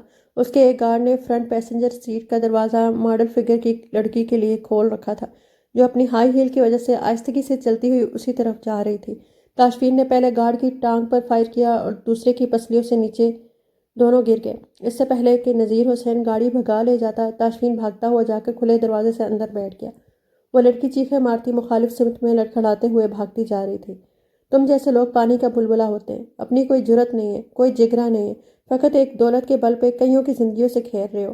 اپنے گارڈ کو کتنی تنخواہ دیتے ہو؟ زیادہ سے زیادہ ان کی جان کی کیا قیمت رہتی ہے؟ 50,000؟ ان پچھلے چند دنوں میں تم نے اپنے کتنے آدمی مروا دیے؟ انہیں تم سے محبت تو نہ تھی، نہ وہ تمہارے ماں جائے تھے، وہ تو مجبور تھے، اپنے پیٹ کی خاطر تمہارے کہنے پہ ظلم کرنے والے۔ ان کی جان تو تنکوں میں چلی گئی، نہ جانے ان سب کو قبر کے لیے 2 گز زمین بھی میسر ہوئی ہے کہ نہیں، اور یہ سب تمہاری وجہ سے ہوا ہے۔ ایک گندی مچھلی نے کتنوں کو داغدار کیا ہے۔ میں نے تم سے کہا تھا نذیر حسین، اگر میرے کسی فرد کا جانی نقصان ہوا تو تیری اینٹ سے اینٹ بجاؤں گا، تم میرا کچھ نہیں بگاڑ سکتے۔ میرے رابطے نذیر احمد کی بات منہ میں ہی تھی جب تاشفین کے پڑھنے والے مکے نے نذیر احمد کی آنکھوں کے سامنے تارے نچوا دیے۔ تاشفین نے سیدھے ہاتھ کی مدد سے نذیر احمد کا سر پیچھے سے پکڑ کر پوری طاقت سے اس کا چہرہ سٹیئرنگ پر مارا اور دوسرا مکہ اس کے پیٹ میں مارا۔ نذیر حسین کی اتنے میں ہی کراہ نکل گئی۔ تمہارے رابطے اب اسی وقت کام میں آنے چاہیے، ورنہ میں تمہاری وہ حالت کرنے والا ہوں کہ تم اپنی شکل پہچاننے سے معذور ہو جاؤ گے۔ اگر یہاں پارکنگ لاٹ میں بے بسی کی موت مرنا نہیں چاہتے ہو نذیر حسین تو گاڑی چلاؤ، کہیں فرصت سے بیٹھ کر بات کرتے ہیں، یہاں ہمارے ڈسٹرب ہونے کا خدشہ ہے۔ میں تمہارے ساتھ کہیں نہیں جاؤں گا۔ تاشفین نے اپنی کوہنی اس کے جبڑے پر ماری تھی، پسٹل اس کی کنپٹی میں رکھا اور بولا، نہ تو میرا رشتہ دار ہے، نہ مجھے تم سے کسی قسم کی ہمدردی ہے، بس میری ایک گولی ضائع ہونی ہے اور تمہارا کام ہو جانا ہے، اس لیے عقل سے کام لو، موقع دے رہا ہوں تو اس کا فائدہ اٹھاؤ، چلو۔ نذیر حسین نے ہونٹ سے بہتا خون آستین کے ساتھ پہنچتے ہوئے گاڑی سٹارٹ کر کے آگے بڑھا دی۔ تاشفین نے اس کو بتایا کہ وہ کہاں جا کر گاڑی روکے گا۔ شہر سے نکل کر ایک ویران پگڈنڈی پر اس نے گاڑی رکوا دی۔ اپنا فون نکالو، میرے آدمی میری تلاش میں نکل کھڑے ہوئے ہوں گے، بہت جلد وہ تم تک پہنچ جائیں گے۔ اس کے بعد تمہارے ساتھ جو ہوگی اس کے لیے خود کو تیار کر لو۔ میں اس وقت تمہارے سامنے موجود ہوں، کرو نا جو کرنا ہے۔ ایک تھپڑ ہی مار لو تو میں تمہیں مان جاؤں۔ اب تمہاری باری ہے سننے کی۔ اپنے آدمی کو فون کرو اور اس سے کہو کہ حارث کو گھر پر چھوڑ کر آئیں۔ یہ ممکن نہیں ہے۔ تاشفین نے اس دفعہ پہلے سے بھی زوردار مکہ اس کو رسید کیا۔ پھر بولو، کیا ممکن نہیں ہے؟ تم بہت پچھتاؤ گے۔ ہاں، اگر تمہیں زندہ چھوڑ دوں تو پچھتاوا ضرور رہے گا کہ گند ختم کرنے کا موقع اللہ نے دیا اور میں نے اس سے فائدہ نہیں اٹھایا۔ فون کر کتے۔ تمہارا بھائی لاہور میں نہیں ہے۔ مجھے علم ہے کہ وہ لاہور میں نہیں ہے، اس کو تم نے کراچی میں رکھا ہوا ہے۔ اپنے آدمی سے کہو اس کو رینجرز کے دفتر میں چھوڑ کر آئیں اور رینجرز والوں سے بات کروا کر تصدیق دیں کہ انہوں نے تیری ہدایت پر عمل کیا ہے۔ تم مجھے جانے دو، میں جا کر تمہارے بھائی کو رہا کر دوں گا۔ گاڑی میں فائر ہوا اور نذیر حسین کی چیخیں قابو سے باہر ہو گئیں۔ تاشفین نے اس کے الٹے پیر پر سوراخ کر دیا تھا۔ کیا کہا تھا تم نے مجھے؟ میرے بھائی کے جسمانی اعصاب بھیجو گے؟ اب بتاؤ، اگلی گولی تمہارے جسم کے کس حصے پر ماروں؟ نہ نہ، پلیز مت مارنا۔ میں کرتا ہوں، میں فون کرتا ہوں۔ 2 منٹ لگے تھے۔ نذیر حسین نے نمبر ملا کر کراچی میں بیٹھے اپنے کارندوں کو حارث کو آزاد کرنے کا حکم دے دیا۔ وہ لوگ حارث کو لے کر رینجرز کی بجائے ایدی سینٹر پر چھوڑ گئے تھے۔ وہاں پر ایدی سینٹر کے ورکر سے تاشفین کی بات کروا دی تھی۔ آپ کے پاس جو شخص آیا ہے، کیا آپ اس سے میری بات کروا سکتے ہیں؟ وہ بات کرنے کی حالت میں ہو تو تب نہ، وہ تو ہنوز غنودگی میں ہے، لبوں پر پپڑیاں جمی ہوئی ہیں۔ نہ جانے اس شخص کو کتنی بری حالت میں رکھا گیا تھا۔ پلیز آپ اس کو کسی ہسپتال میں داخل کروا دیں، اگلے چند گھنٹوں تک میں خود وہاں پہنچ جاؤں گا۔ تاشفین نے مزید ہدایت دے کر فون بند کر دیا۔ نذیر حسین کا فون لے کر توڑا، اس کے دونوں ہاتھ سٹیئرنگ پر رکھ کر اس کی شرٹ کے ساتھ باندھ دیے۔ اس دوران وہ دہائیاں ہی دیتا رہا کہ مجھے اس طرح چھوڑ کر مت جاؤ، تمہیں تمہارا بھائی مل گیا ہے، اب مجھے بھی جانے دو۔ تاشفین نے جیسے کان بند کر لیے تھے اور گاڑی کی چابی نکال کر بازو بلند کر کے ارد گرد کھڑی فصل کے کھیت میں دور پھینک دی۔ نذیر حسین کے رونے کی آواز اس کا پیچھا کرتی رہی، مگر جب تک وہ مین روڈ تک آیا سب آوازیں مر گئیں۔ بس کے انتظار میں کھڑا تھا جب اسد کا نمبر ملایا۔ اسد نے چھوٹتے ہی پوچھا، ہیلو برو، کدھر ہو؟ تم ہسپتال میں بھی نہیں ہو؟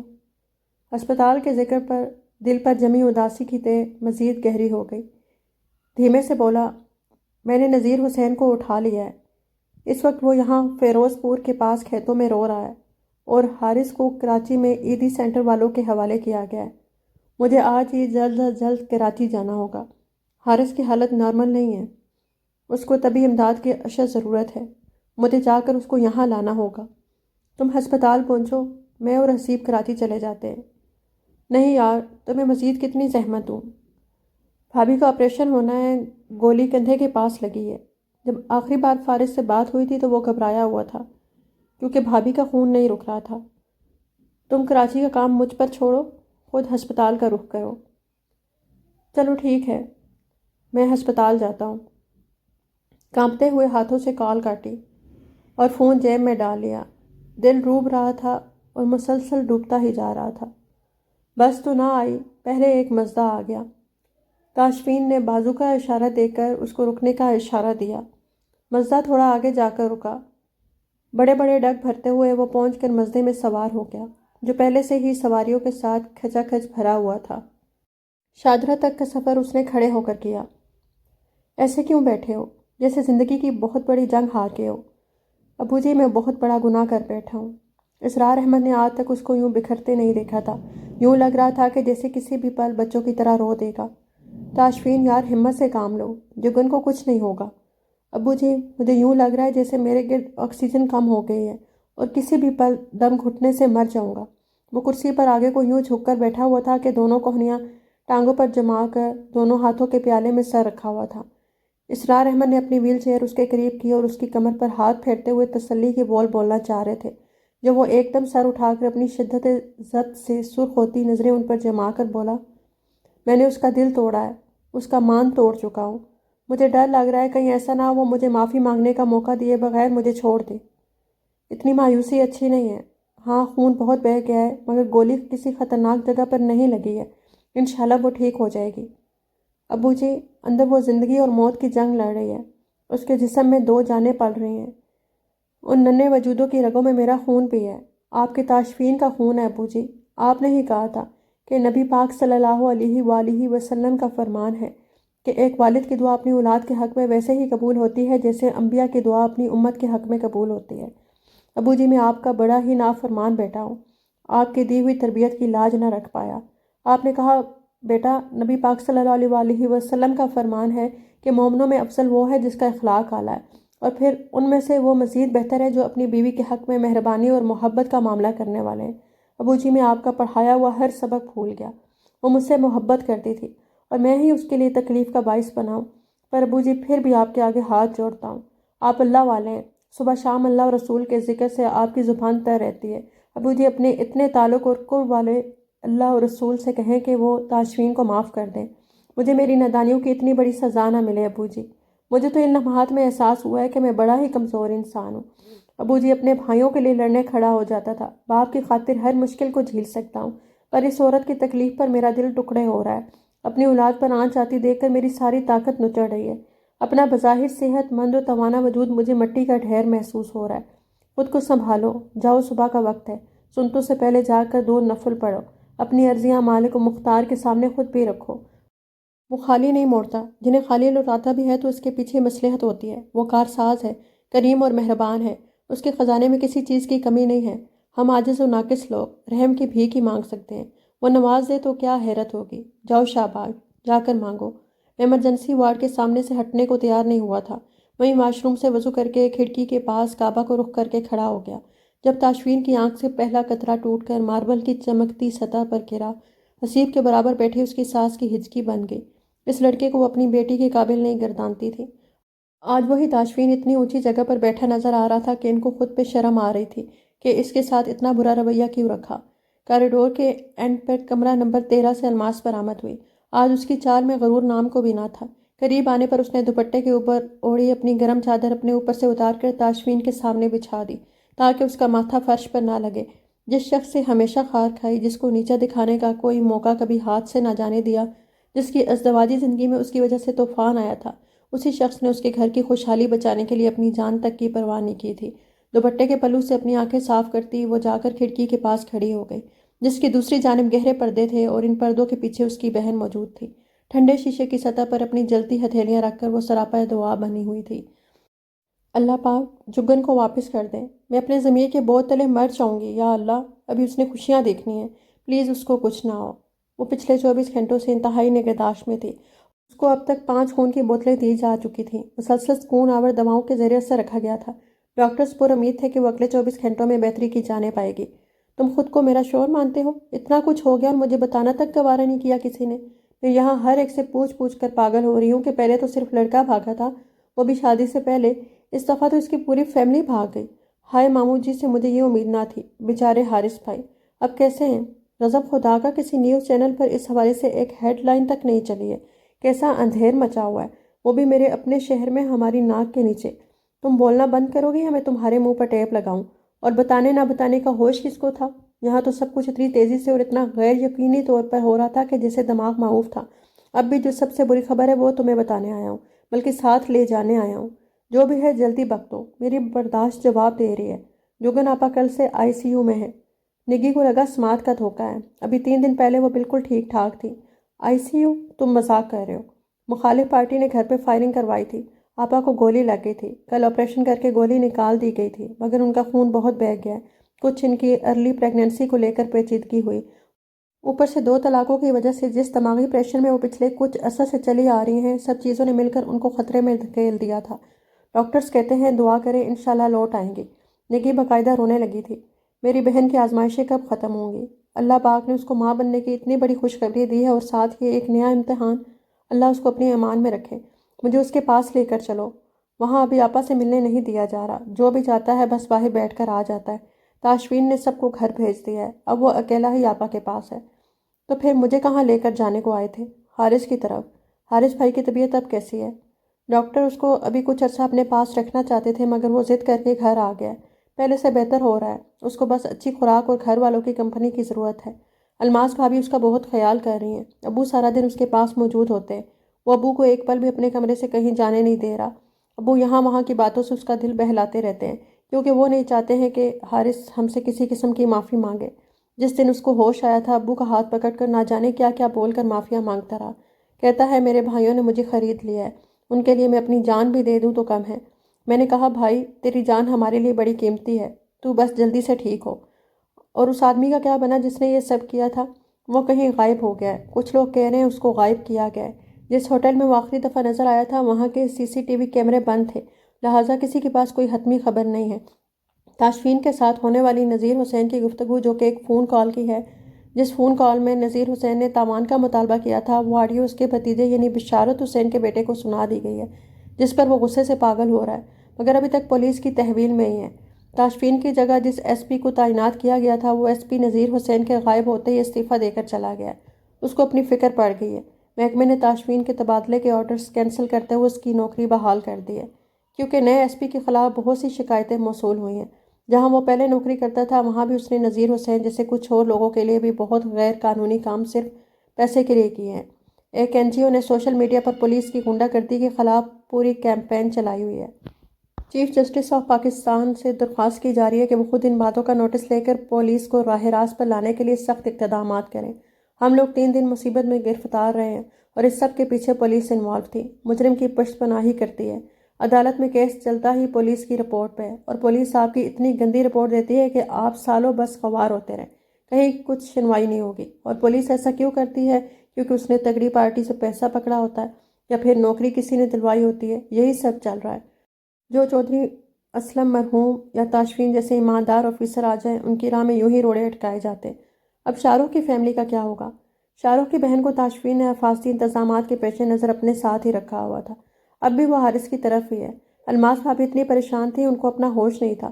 اس دوران انم ہی بچوں کا خیال کرتی رہی ہے، کھانا وغیرہ بنوا لیتی تھی، کسی کو کھلا دیا کسی نے نہیں کھایا، اب ڈر ختم ہو گیا ہے۔ اس کے والدین واپس اپنے گھر منتقل ہو گئے۔ میرا خیال ہے انم بہن بھی جگن کے بہتر ہوتے ہی چلی جائے گی، پر وہ سب کے ساتھ رچ بس گئی ہے، اب لگتا نہیں کہ وہ کوئی غیر ہے، اپنی بہن جیسی لگتی ہے۔ اتنی ٹیڑھی نظروں سے دیکھنے کی ضرورت نہیں ہے، کہہ رہا ہوں اپنی بہن ہے، اور ویسے بھی ابھی میرا نیا نیا نکاح ہوا ہے، بیوی ملے گی تو 4 دن اس کے سوا باقی ساری دنیا پھیکی ہی لگنے والی ہے۔ اوپر سے ظالم کے ہاتھ میں غضب کا ذائقہ ہے، اگلے چند سال میں صرف اس کے گرد چکر کاٹنے والا ہوں۔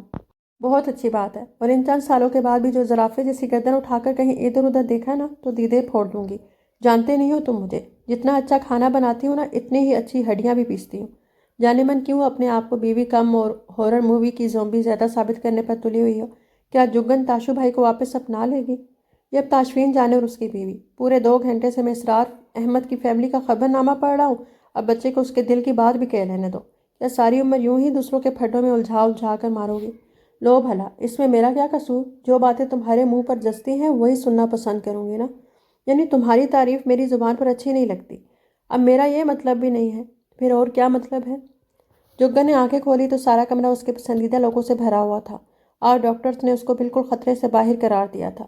اسی خوشی میں ساری فیملی وہاں پر جمع تھی۔ اس کے ڈیڈی تو کیا، ممی کے چہرے پہ بھی یہ اتنی بڑی مسکراہٹ تھی، اور وہ اپنے ہاتھوں سے موسمی چھیل چھیل کر اسرار احمد کے سامنے رکھی پلیٹ میں بھی ڈال رہی تھی۔ بہن جی بس میرے لیے مزید نہ کاٹیں، بچوں کو دیں، میں نے زیادہ کھایا تو بے آرام رہوں گا۔ اسرار بھائی آپ کیا سمجھتے ہیں کہ میں نے نوٹ نہیں کیا؟ آپ چڑیا کے برابر کھاتے ہیں، یہ اتنے سے چاول اور اوپر چند قطرے سالن کے، اور آدھی چپاتی سے ہی آپ کا پیٹ بھر جاتا ہے۔ اتنا کم تو ڈائٹنگ والی عوام بھی نہیں کھاتی جتنی احتیاط سے آپ کھاتے ہیں۔ بس بہن کسی کے لیے پریشانی کا باعث نہیں بننا چاہتا ہوں، یہ نہ ہو کہ میرے زیادہ دفعہ واش روم کا چکر لگانے سے میری اولاد کو الجھن ہو، جان چھڑانے پر آ جائے۔ او ہیلو سر جی، بریک پر پیر رکھیں، سپیڈ بریکر بھی کسی شے کا نام ہے یار۔ آپ کا جو جی چاہے آپ کھائیں، ہم کس لیے ہیں؟ اگر اپنے باپ کی ضروریات کا خیال بھی نہ رکھ پائیں تو ہم پر لعنت ہے۔ فارس کا غیر سنجیدہ انداز ایک دم سنجیدہ ہوا۔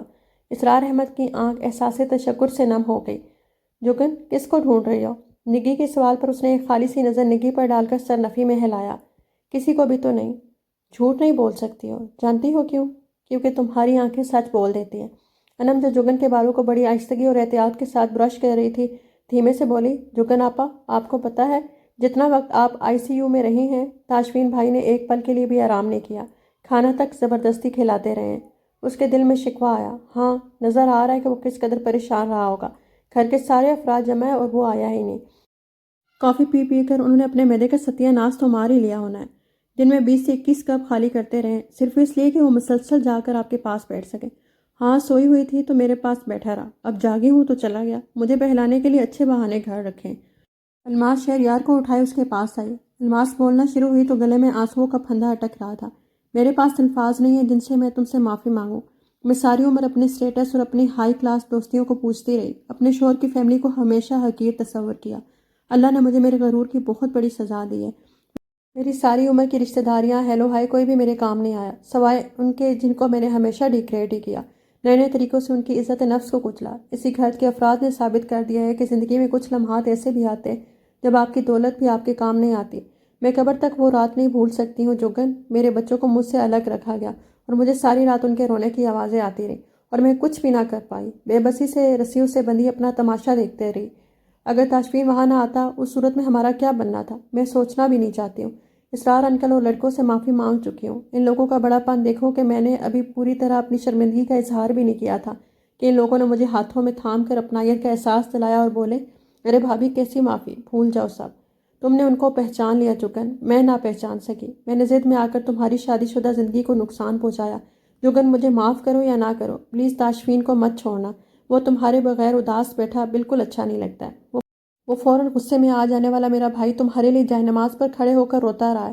وہ اتنا جوان مرد بالکل ایک بچہ معلوم ہو رہا تھا۔ پلیز جگن، پرانے سب زخم بھول کر اپنی زندگی نئے سرے سے شروع کرو۔ ممی ڈیڈی کو تمہارے اور تاشفین کے معاملے کا علم نہیں ہے۔ میں اسی دن گھر آتے ہی اپنے مسئلے میں الجھ گئی، ان کو بتانے کا موقع ہی نہیں ملا۔ ممی کہتی ہیں حارث ہمارا بہت اچھا بیٹا ہے، مگر تاشفین تو تاشفین ہی ہے۔ الماس نے جھک کر اس کی پیشانی چومی۔ میں گھر چلتی ہوں، حارث ابھی زیادہ چلتے پھرتے نہیں ہیں اور تنہائی میں بیٹھنا ان کو بالکل پسند نہیں ہے۔ انم کے امی ابو ان کے پاس موجود تھے، اس لیے ہم سب لوگ تمہیں ملنے آ گئے۔ اب گھر پہ ہی ملاقات ہوگی۔ ڈاکٹر کہہ رہا تھا کہ 1-2 دن میں چھٹی دے دیں گے۔ اور ہاں، بار بار دروازے کو دیکھنا بند کرو، وہ کہیں گیا ہوگا تو دروازے سے اندر آئے گا نا، اسی کمرے میں موجود ہے، وہ سامنے بیڈ پر دیکھو، سر تا پیر لیٹے ہی پڑا ہوا ہے۔ نیند نہ لینے سے اس کی آنکھوں کے گرد ہلکے ابھر آئے تھے۔ فارس نے اس کی کافی والے کپ میں نیند کی گولی ڈال کر اس کو پلائی ہے، اس کے زیر اثر سو رہا ہے۔ جگن نے گردن موڑ کر دیکھا، واقعی اوپر پڑے کمبل میں خود کو اچھی طرح لپیٹے پڑا ہوا تھا۔ جگن کو کچھ سکون ہوا۔ آدھے گھنٹے پر سب ہی روانہ ہو گئے۔ فارس اور نکی رکے ہوئے تھے کیونکہ پھپھی خود تو حارث کی خیریت معلوم کرنے اس کے گھر چلی گئی تھی اور فارس کو حکم ہوا تھا نکی کو گھر چھوڑا، اس کی بھابھی گھر پر اکیلی ہے۔ جگن جلدی سے ٹھیک ہو جاؤ، پھر ایک ساتھ 2 ولیمے ہوں گے، کیونکہ کل ماموں کہہ رہے تھے تاشفین اور جگن کا ولیمہ بھی نگی اور فارس کے ولیمے کے ساتھ ہی کروں گا۔ واہ واہ، کیا مزہ آئے گا۔ جگن ایک دفعہ پھر دلہن بنے گی۔ پہلی دفعہ تو ہم لوگ شامل نہیں تھے، اسی لیے اللہ پاک نے فیصلہ فرمایا ہوگا ان کو دوبارہ چانس ضرور دینا چاہیے۔ جگن جواباً بس مسکرا ہی سکی۔ اس کی سمجھ میں نہ آیا کہ کیا کہے۔ آپا میں اس کو گھر چھوڑ کر آتا ہوں، آپ بھی اب آرام کریں۔ تاشفین نے کروٹ بدلی اور ایک آنکھ کھول کر دیکھنے پر کمرے سے دوسرے اینڈ سے جگن کو اپنی جانب دیکھتا پایا۔ تاشفین کو اپنا خواب لگا، ویسے بھی وہ ابھی خوابوں کی دنیا میں ہی کہیں بھاگ رہا تھا۔ دوسری دفعہ نظر پڑی تب بھی ویسا ہی سین پایا۔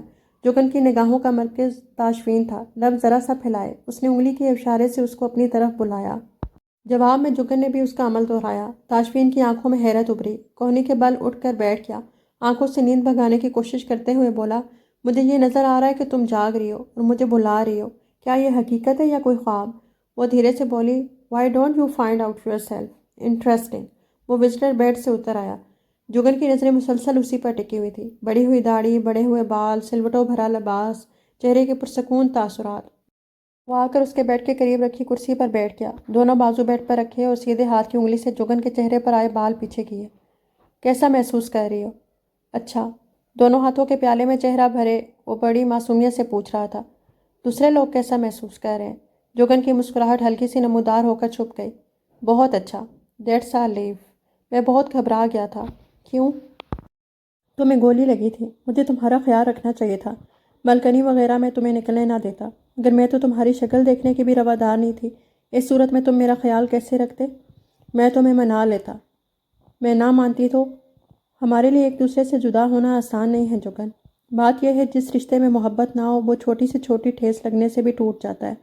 رشتے میں دم ہو تب ہی زندگی کی اونچی نیچی راہوں پر ٹوٹے بغیر چل سکتا ہے۔ اچھا، اب اپنی صفائی اس طرح پیش کرو گے؟ نہیں، صفائی نہیں دے رہا ہوں، ایک حقیقت بیان کر رہا ہوں۔ اس کا مطلب یہ نہیں ہے کہ ایک دفعہ بائی چانس ہمارا رشتہ ٹوٹنے سے بچ گیا تو اگلی دفعہ تم پھر سے اپنا غصہ نکالنے بیٹھ جاؤ گے۔ وہ ہنستے ہوئے بولا، مجھے نہیں لگتا ایسا کوئی وقت آئے گا۔ کیوں؟ وہ اس لیے کہ جس ہستی کے سبب غصہ آیا تھا آج کل ان سے دوستی چل رہی ہے۔ بڑی بات ہے، ہو سکتا ہے میرے جلے دل کے پھپھولے پھوڑنے کے بعد کچھ غیرت آئی ہو۔ تم نے بہت غلط بات کی تھی، بچوں کی آمد کی خوشی بھی تم نے وہ بات کہہ کر بدمزہ کر دی۔ ہاں، ویسے تو تم نے ڈھول بجا کر خوشی منانی تھی۔ خیر، اگر حالات کا ساتھ ہوتے، میں نہ صحیح تمہارے بچے تو ضرور ڈھول بجا کر خوشی مناتے، آخر ان کی مراد بھر آئی ہے۔ بیچاروں نے عرضیاں ڈالی ہوئی تھیں، انہوں نے تو ایک زینب کی فرمائش کی تھی، مگر یہاں تو دو کا سین ہے۔ تاشفین ایک دفعہ پھر ہنسا۔ چلو اچھا ہے نا، دو ہوں گے تو لڑائی نہیں ہوگی کہ کون اس کو پہلے اٹھائے گا۔ ایک وقت میں دو لوگ خوشی سے بچے کو اٹھایا کریں گے۔ شرم تو نہیں آ رہی؟ آج تک میں نے کسی باپ کو شرماتے نہیں دیکھا ہے، پھر میں کیوں شرماؤں؟ میں نے سنا ہے کہ جناب بہت پریشان ہو گئے تھے کہ کہیں بیوی نب نبا نہ جائے۔ ہاں یار، اللہ اللہ کر کے تو میری گھر گرہستی چلی تھی، ایک دم سے سب ختم ہوتا دیکھ کر ہر ذی شعور گھبراتا ہے۔ اچھا، بس گرہستی ختم ہونے کا دکھ تھا، بیوی کے بچھڑنے کا نہیں؟ اب کیا چاہ رہی ہو میں اپنی حالت لفظوں میں بیان کروں، ساتھ ایک عدد رومانٹک گانا بھی سناؤں؟ نہیں، حالت نظر آ رہی ہے، آنکھوں کے گرد ہلکے شیو، پرسوں کا پہنا لباس، اور جہاں تک رہی گانوں کی بات، گانے تو جناب بڑے رومانوی سنتے ہیں۔ جی، کیونکہ جناب انسان ہوتے ہیں۔ انسان بہت تھکا ہوا لگ رہا ہے، میرا خیال ہے انسان کو ابھی مزید تھوڑا اور آرام کرنا چاہیے۔ تاشفین نے جمائی لیتے ہوئے کہا، یار مجھے سمجھ نہیں آ رہا کہ مجھے اتنی نیند کیوں آ رہی ہے۔ مانتا ہوں کئی دنوں سے نیند پوری نہیں ہوئی، پر اتنی گہری نیند بھی کیا کہ 4-5 گھنٹے سونے کے بعد بھی آنکھیں کھلنے کا نام نہیں لے رہی۔ وہ اس لیے کہ فارس نے آپ کی کافی میں نیند کی گولیاں ڈالی تھیں۔ نہیں، جگن نے اس کی تردید پر سر اس بات میں ہلایا، بڑا ہی بدتمیز انسان ہے۔ میں چاہتا تھا جب تم ہوش میں آؤ میں تمہارے پاس ہوں۔ جگن نے اس کے گال سہلائے، ڈمپل میں انگلی رکھی۔ ہاں پاس تو تھے، کیا ہوا جو سو رہے تھے؟ تاشفین کے لب پھیل گئے۔ مجھے ابھی تک یقین نہیں آ رہا ہے۔ کس بات کا؟ کہ ہم ماں باپ بننے جا رہے ہیں۔ تمہارے لیے تو میں کہہ سکتا ہوں کہ تم بہترین ماں ثابت ہونے والی ہو، کیونکہ تمہیں دوسروں سے محبت کرنا آتا ہے، تم اپنوں کو جکڑ لیتی ہو، کوئی بھی تم سے محبت کرنے پر مجبور ہو جائے۔ البتہ اپنے لیے میں تھوڑا نروس محسوس کر رہا ہوں، میں اچھا شوہر نہیں ثابت ہو سکا ہوں، نہ جانے باپ کیسا بنتا ہوں۔ میرا خیال ہے ہمیں ایک دوسرے سے بہت زیادہ امیدیں نہیں باندھنی چاہیے کہ ہم میں سے والدین کے فرائض زیادہ احسن طریقے سے کون نبھائے گا۔ ہمیں بس اپنے بڑوں کو فالو کرنا ہوگا، جیسے اسرار ابو نے اپنے بیٹوں کی پرورش کی ہے، تم بھی بالکل ان جیسے بنو گے۔ جہاں میں بھٹک جاؤں وہاں تم مجھے سنبھال لینا، جہاں تم پٹڑی سے اترنے لگو وہاں میں تمہیں جگا دوں گی۔ تاشفین ایک دم سے سنجیدہ ہو گیا، بڑی گہرائی تک جگن کی آنکھوں میں دیکھتا چلا گیا۔ جگن اپنے ہاتھ سے تاشفین کے لبوں کو مسکراہٹ کے انداز میں پھیلا رہی تھی، مگر وہ یوں ہی سنجیدہ رہا۔ کیا ہوا ہے؟ تاشفین نے اس کا ہاتھ اپنے ہاتھ میں لے کر اس پر اپنے لب رکھے، پھر جگن کا ہاتھ اپنے دل پر رکھا۔ میں نے تمہیں بہت زیادہ مس کیا ہے، اور انا اور مصلحت کے بادل اترتے ہی اس ایک سوال نے مجھے بہت بے قرار کیا ہے کہ کیا ہوتا جو اس دن تم وقت پہ مجھے تھپڑ مار کر ہوش نہ دلاتی۔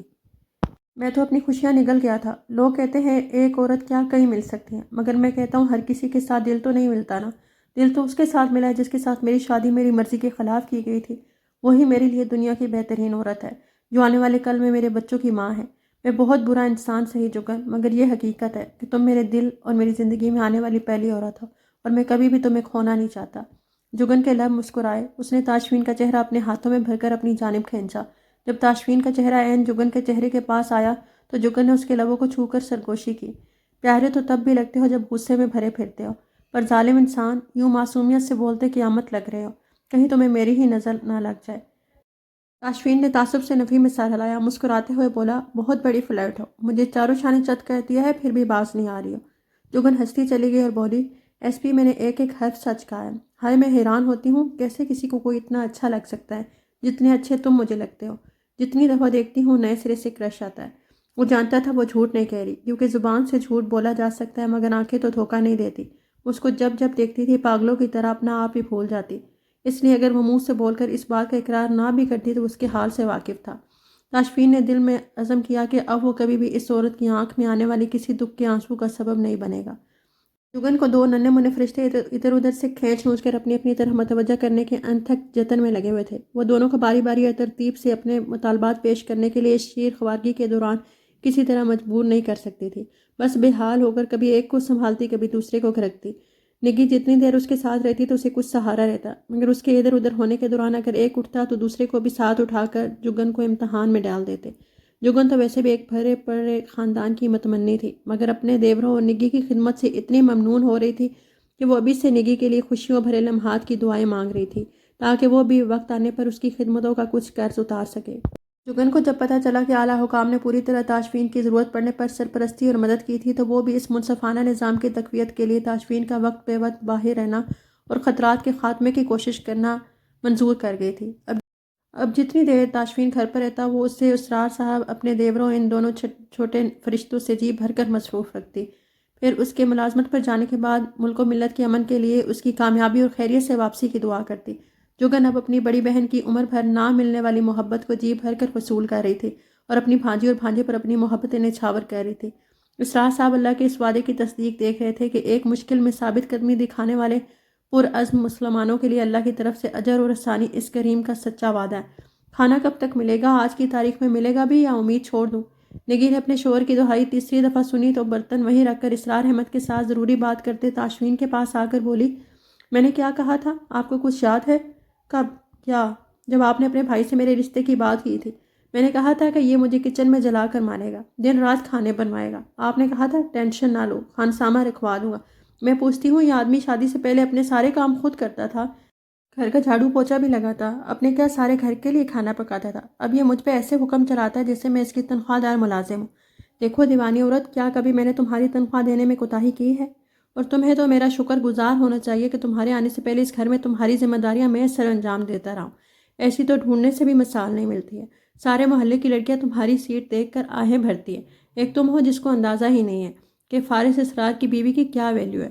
2 سال رک جا، لوگ کہا کریں گے وہ دیکھے گلابی سرخی لگائے جو عورت جا رہی ہے نا، وہ جو جدید ماڈل کی گاڑی سے نکلی ہے وہ فارس اسرار کی بیوی ہے۔ ہاں، فارس اسرار گڈیاں لوٹنے والے کی بیوی ہوں۔ تم صدا کی بدسوق ہو۔ ابو جی بھلا بتائیں، انسان کی چھڑے چھان سے ایک بیوی والا ہونے کے عہدے پر ترقی ہو جائے تو بھلا اس سے بڑی کیا ترقی ہوگی؟ پھر بھی آپ کے بیٹے کی کوئی عزت نہیں ہے۔ نگی نے اس کو آنکھیں دکھائیں اور واپس کچن میں چلی گئی۔ تاشفین نے فارس کو سر کے اشارے سے پوچھا، ہاں جی، تو بیوی کو تنگ کرنے کا کوئی موقع ہاتھ سے جانے دیتا ہے کہ نہیں؟ بھائی اب بندہ کیا کرے جب اس کو اپنی بیوی کی جلالی شکل بڑی پسند ہو، دوسرا جب یہ غصے میں ہوتی ہے اس کو کام بہت نمٹتا ہے۔ اب دیکھیے گا حارث اور بھابھی کے آنے سے پہلے سب کچھ تیار ہو چکا ہوگا۔ یہ حسیب لوگ ابھی تک نہیں آئے۔ باس جب تک اپنی پوری کلاس کے سب بچوں کو ترتیب سے روک کر اپنی بھتیجی زینب سے نہیں ملوائے گا تب تک بھول جائیں کہ ان کی گھر پہ واپسی ہو رہی ہے۔ تبھی باہر بیل ہوئی، فارس دروازہ کھولنے گیا۔ ماہا اور شہریار نے ایک ساتھ اس پر حملہ کیا، وہ ان کے سامنے ہارنے کی ایکٹنگ کرتا وہیں فرش پر لیٹ گیا۔ اف اللہ، یہ اتنے طاقتور بچے کہاں سے آ گئے جنہوں نے مجھ جیسے سپر مین کو یوں اتنی آسانی سے گرا دیا؟ ان کا پتہ کرو کس پنڈ کے ہیں، کس شہر کے ہیں۔ دونوں بچوں کے کہہ کے گھر کی رونق میں اضافہ کر گئے تھے۔ الماس نے ہال میں آتی بآواز بلند سلام کیا۔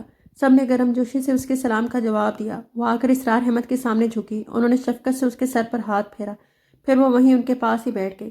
ابو جی، میں آج بازار گئی ہوئی تھی، مجھے وہاں یہ چادر بہت زیادہ پسند آئی تو میں اسے آپ کے لیے خرید لائی ہوں۔ الماس نے براؤن رنگ کی پیور وول کی چادر کھول کر اسرار احمد کے گرد پھیلا کر دیتے ہوئے کہا، جس پر انہوں نے شکریہ ادا کرتے ہوئے سمجھایا، بیٹی ہر دفعہ تم اسی طرح کے بہانے بنا کر میرے لیے کچھ نہ کچھ خرید لاتی ہو۔ مجھے تمہارا دیا ہر تحفہ عزیز ہوتا ہے، پر بیٹا تحفے تحائف تو کبھی کبھار خاص موقع پر ہی اچھے لگتے ہیں۔